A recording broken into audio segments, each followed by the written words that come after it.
ഭാര്യയുടെ ഏറ്റവും വലിയ കടമയാണ് നിസ്കാരം കഴിഞ്ഞ ഉടനെ ആദ്യം ഭർത്താവിന് വേണ്ടി ദുആ ചെയ്യണം. ആദ്യം ഭർത്താവിന് വേണ്ടിയിട്ടാണ് ദുആ ചെയ്യേണ്ടത്.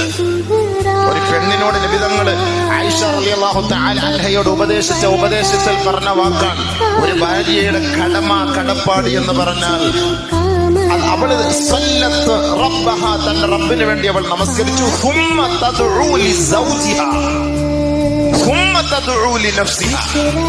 അവള് പിന്നെ ആദ്യം ചെയ്യേണ്ടത് അവളുടെ സ്വന്തം ഭർത്താവിന് വേണ്ടി ദുആ ചെയ്യണം. അവൾക്ക് വേണ്ടിയല്ല. ഭർത്താവിന് ദുആ ചെയ്തതിന് ശേഷമാണ് അവൾക്ക് വേണ്ടി ദുആ ചെയ്യേണ്ടത്.